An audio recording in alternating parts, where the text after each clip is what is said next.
content creator in the fitness space. Andrew, thank you for coming on the podcast. I just randomly DM'd you, so I'm very excited that you were here to share your story, and it's your first podcast, so I'm honored to be your first one, man. So thank you so much for coming on. Yeah, of course. I think I DM'd you actually. Oh, yes, It yes, you was the did, other way yes. around.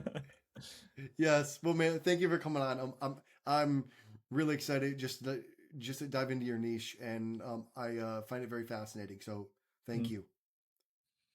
yeah. Um, awesome, man. So we'll dive right into it. Can you kind of talk about? So you really struggled with being a uh, gaming addict, and then you like slowly transitioned into fitness. For those for those people that are really struggling with gaming and they're looking to change their life and get out of that loop, what is some tips or advice like that you really took to make that transition?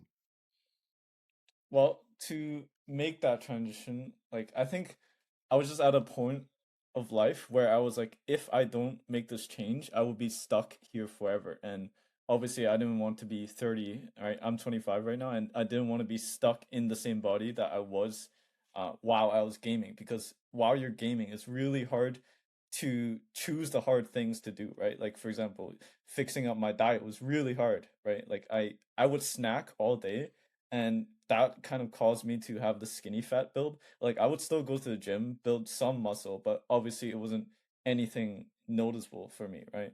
And if I had to give advice to someone that is was in my position where they're gaming 12 hours a day and staying up till 3 a.m. and repeating the same loop where they're unable to get out of their bad habits. For me personally, it was fitness and building that discipline to be able to escape from that loop.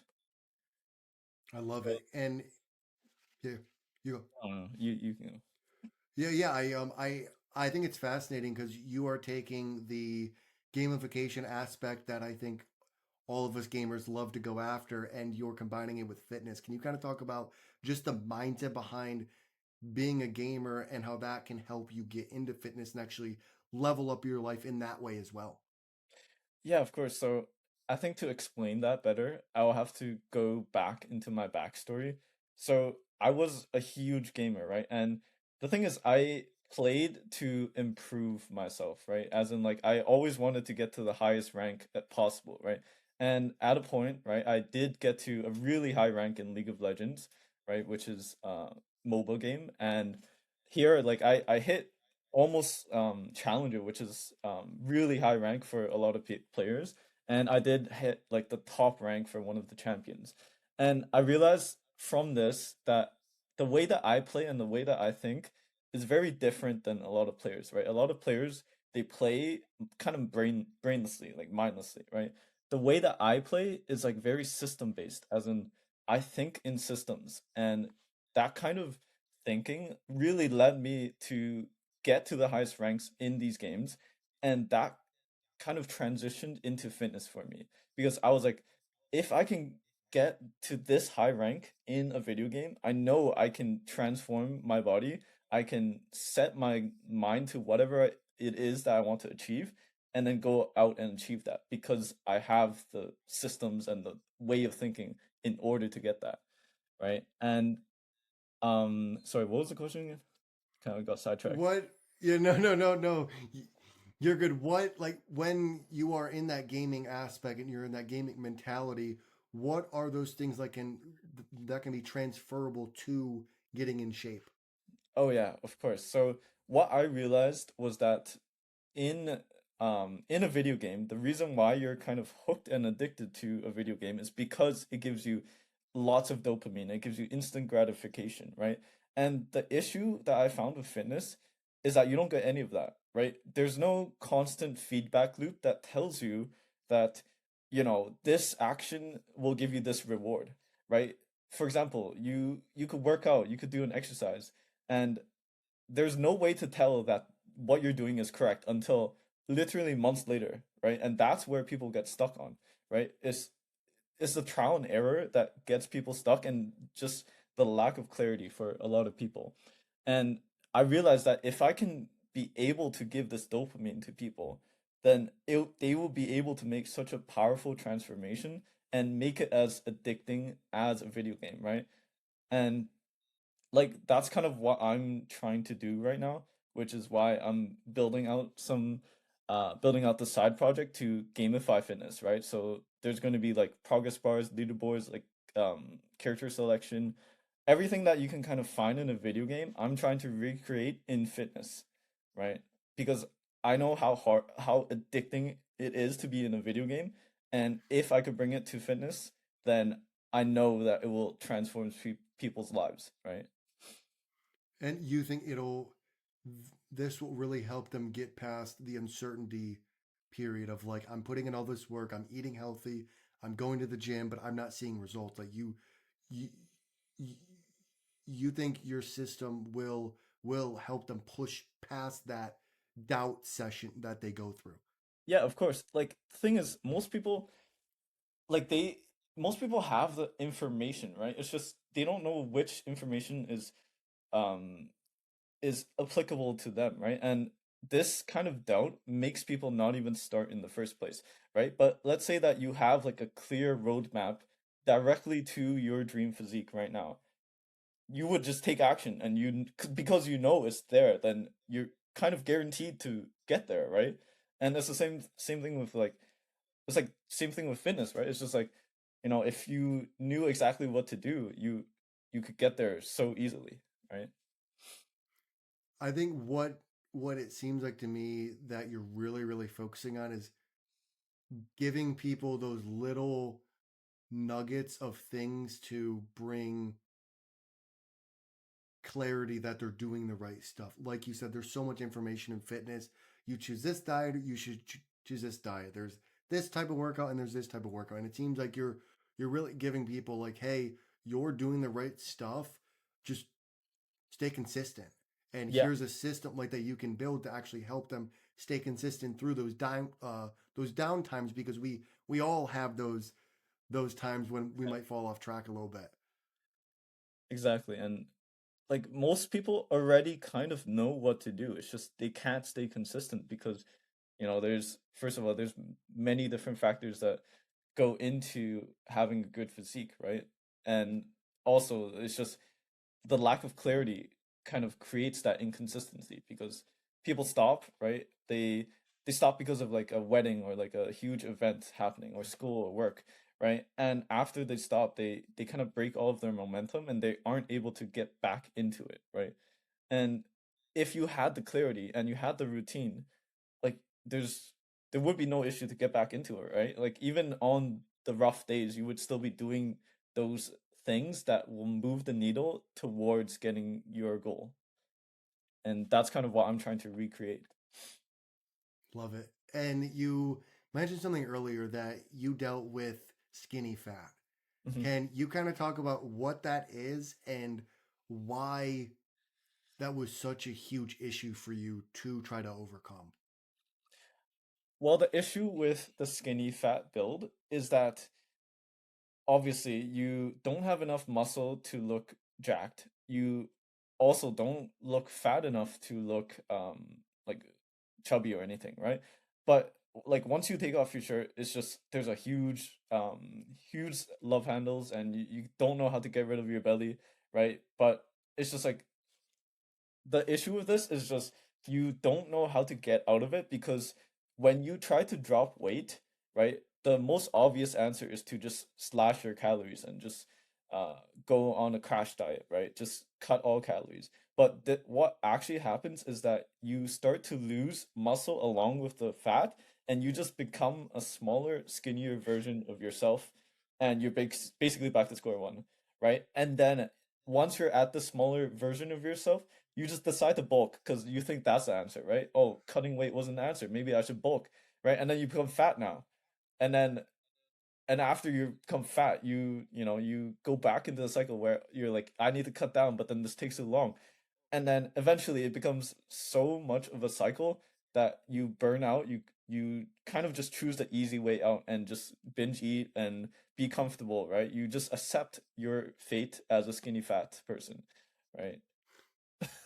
So Yeah, that's dude, a trap. I identify with this for sure. So, what do you think the secret sauce is to get out of that loop? Well, the thing is, there is no secret sauce. Like all the information is already online if you really think about it, right? Like there is no set things that you need to do to get out of it, right? But generally, most people just need to increase their activity levels, right? So before, I would have maintenance calorie of like 1700 because I cut my calories down to like 1200 calories a day. I was eating basically nothing, like a starving child, right? And I thought this was the answer to get out of it, right? But what happened was that I crashed my metabolism so hard that I couldn't even cut calories even at 1200 calories, right? And it got to a point where I was like my stress levels and my hunger levels were so unbearable that I had to stop, right? And that's kind of what stopped me in the past from leaning down. And sorry, what was the question? Got sidetracked again. No, you're good. What when it comes to getting out of that skinny fat cycle, what do you think are some things that, like people should really focus on? Yeah, so the main driving factors that I found is definitely steps, right? Always 8 to 10K steps. Number two is diet, right? So diet, you need to clean up your diet, right? So whole foods, satiating foods, so that you don't always get hungry every couple hours, right? And number three, one of the most important is actually sleep, right? Sleep regulates your hormones, it controls your circadian rhythm so that you're able to produce melatonin, you're able to reduce your reduce your hunger and stress throughout the day, and that was what kind of changed it for me personally. And it wasn't as much on the workout part because throughout my years, even while I was skinny fat, I was still working out because that wasn't the thing that changed it much. It was mainly diet, sleep, and the increased activity level. Absolutely. Thank you for that. That I think those like actionable things are super important, you know, cuz like everyone says change your diet, work out. It's like, well, what are like the small things actually make a difference? Like getting more steps, like sleeping better, which I think is a lot of times put to the side when it comes to fitness and stuff like that. Of course. And even within those buckets, there are problems within those buckets too. That's kind of why people aren't able to change, right? Because if you told me 3 years ago that you just need to fix your sleep, but I'm sleeping at 3 a.m., I'm waking up at 11 p.m. If I try to wake up any earlier, I'll just feel like shit and I won't be able to function during the day. I'll need to take a nap. And when I take that nap, I'll literally not be able to sleep until 3 a.m. again, right? So there's like smaller problems within the bucket, like the overarching bucket that you need to solve in order to get over it, right? And it's identifying those problems and then finding the solution towards it that helps you make progress. Yes. Now I really want you to dive into your uh, content creator journey. Can you talk about what was that first moment when you were like, I need to start making content on my journey? Yep. So the very first moment, it was actually so my page, I started this 4 years ago actually. It started as a spam account. Like it actually started at the very first day of my fitness journey. It was like 2021, peak COVID, right? I was doing home workouts at and every day I would just snap a pic of my physique. Like I was really skinny fat back then, right? And it was just kind of like a diary of like it was like private, no one really followed it, and I was just keeping to myself like just kind of showing my own progress to myself to prove that I can make progress, right? And over the years, right, I think it was like 2025, I think May or something. Yeah, May, where I decided to finally post content. And it was because I wanted to really highlight my own journey from just fat, right? Literally, I was on the chubbier side and I wanted to lean down and I kind of documented my entire journey there. So it kind of started there, right?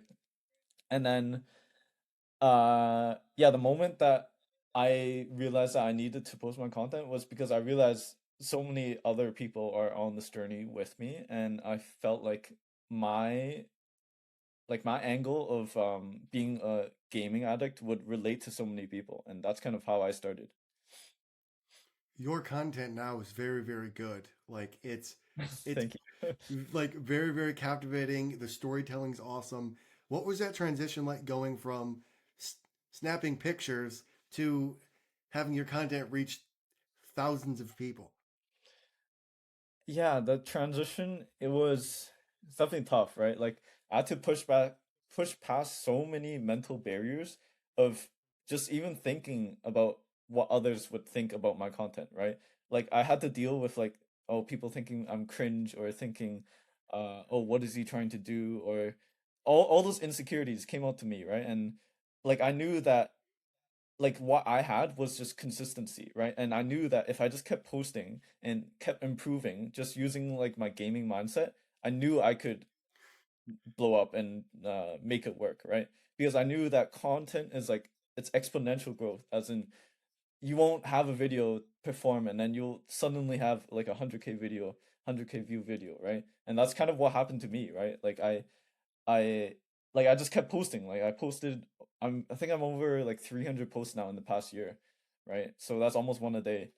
And how I transitioned was just I learned from other people. I learned from other creators and saw how they did it, right? And I kind of used my own story as a twist on how to do it, right? I kind of like imitated creators that I look up to and copied their style and then included my own twist into it. And that's how I transitioned.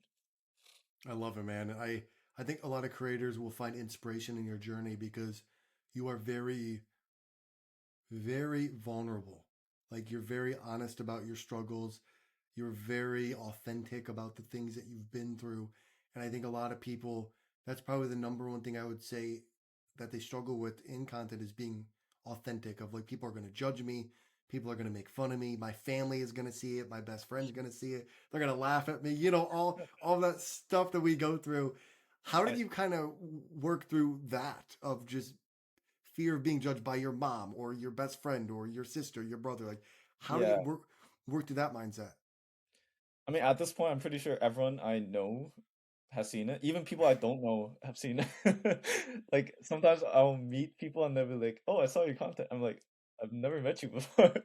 Or like my friends' moms or like parents or like my girlfriend's mom, like she likes every one of my videos. So I'm like, or like even my family, like my sister likes all my videos, and they're like, okay. I just kind of got over it at this point, right? I think yeah, the hardest part is just it's just starting, right? It's just getting over that fear. And kind of how I did it was like I just committed to being consistent no matter what, right? I would post a video no matter what.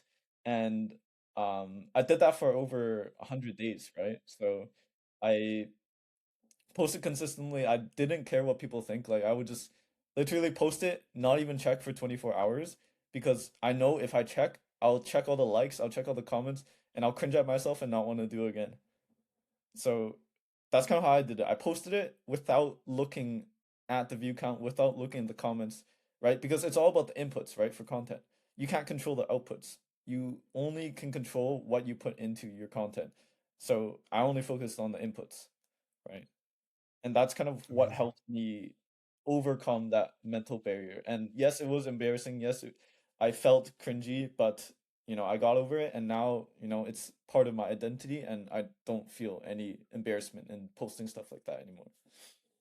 And that's probably people's favorite part about your content is the thing that you were worried about most in the beginning, which is ironic. Um, and in your content, you talk about your girlfriend a lot. Yeah. Can you talk about the positive impact that your girlfriend has had on your content creator journey and just your life in general? Yeah, of course. I think part of the reason why I do everything is because of my girlfriend. Like she is a major part of my life. And it is true that like I want to buy her a house, right? That's I see it in all of my videos because it is a true goal, right? And part of it is that I know that if I can transform and impact people's lives, like eventually the income will come with it, right? Like it's not even like is guaranteed, right? Because it's a byproduct of changing people's lives, right? And part of it.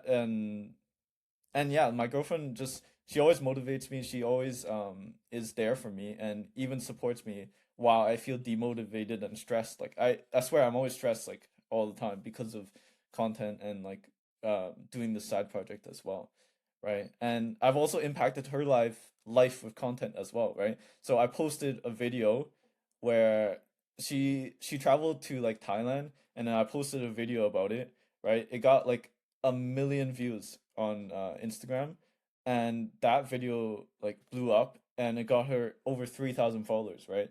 So from that, she was actually able to uh land clients. She was able to find people that outreach to her, like, and it kind of impacted her life as well, right? Do you think she's proud of you?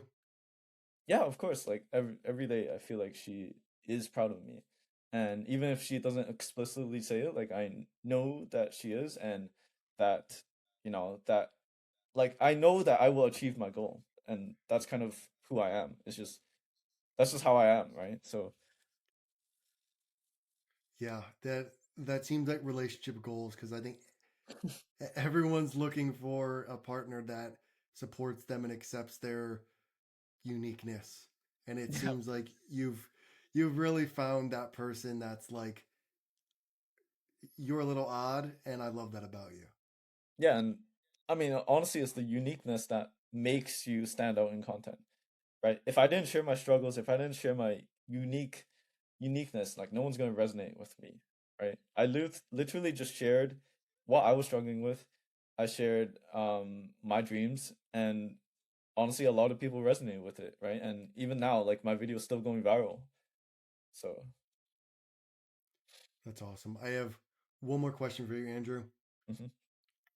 If you could have dinner with two people, one person from the past and one person from the present, who would it be and why?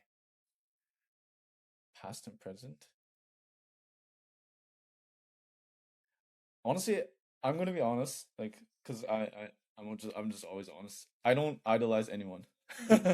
Like I Okay. really do not like the only person I look up to is myself, really, right? Like I don't have anyone that I really like look up to, and I'll be like, oh, I would love to have a dinner with this person. They would give me all the secret sauce, right? Because I know internally that I would be able to achieve it given enough time and enough knowledge on whatever it is, right?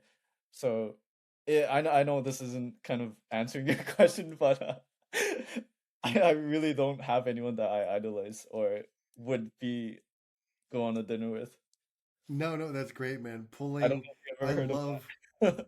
I love to pull out the authenticness, and it seems like your confidence is unwavering.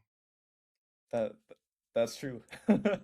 Like I am just confident in myself, right? So it's just like I am my own inspiration, if that makes sense. I am my own idol, right? Uh like whoever I idolize is just a better version of myself. I don't know if that makes sense. Have you always thought this way? Yeah, because the thing is, I internally like I think of myself as kind of like a video game character. I This kind of might sound kind of weird, but it's kind of how I think. Right? I think of like a level 100 version of myself, right? And I'm always chasing that version, right? And I think, what would that version of myself be doing, right? And how would that version of myself overcome these problems I have right now? And that's kind of what's been pulling me, right? It's not anyone else. Like, yes, I can imitate other people to get their skills, but I don't really idolize anyone or would really have a dinner with someone, like sit down and you know like if it happens, it happens, right? But Yeah. Would you say that you're fulfilled, like I as a think human in general? I think I am constantly chasing fulfillment, right? So the reason why I'm doing this project and everything in general is just to create impact in the world, right? Like I know personally that I can change the world, right? I can have an impact on the world, and that's kind of what I'm chasing right now, right? And the fulfillment part I know will come alongside with it. So I would say that a person's not never fulfilled, right? Because once you are fulfilled, like everything just becomes your standard, and now you have new things to chase, right? And new aspirations, new dreams, right? Let's say I get a house, right? I would still not be fulfilled because there will be more things to go after, right? And now it just becomes a standard for me. Interesting. You have very very interesting perspectives, and we could sit here for the next 2 hours and talk about them. Um, Yeah. super fascinating, man. And thank you for not answering my question directly, so I could pull this out from you. So that's great. Um, those are the questions I have for you. How can people find you, and what is one thing you want to leave people with? Uh, well, honestly, my handle is just everywhere. It's just shred.ing on Instagram, TikTok, YouTube. Actually, no, YouTube is Andrew Shredding. But yeah, surprisingly, I have a large audience on YouTube too. But I didn't even plan for that. And And yeah, what is one what's the thing you big want to one? leave people with? Let me think. Well, I guess one thing that this is just kind of motivational, I guess, is just every problem has a solution, right? Someone out there has solved your problem before, right? And like if you can't find a solution, right? Like you if you can't find a solution, then you kind of ask yourself, what is my goal, right? And what is my problem? And once you kind of are able to materialize uh are able to materialize it into that framework, like you're able to solve all these problems. And if you really cannot solve a problem, like uh I I try to reach out to other people who I think have solved the problem before, right? So nothing is really a problem to me. It's just I haven't found the right information if that's the case, right? Beautiful. That was a great way to end it. Well, Andrew, thank you for coming on the podcast, man. It was great to dive into your content creator journey, the skinny fat stuff, and then some other internal fulfillment. So thank you so much. Thank you. Thank you. Thank you for hosting.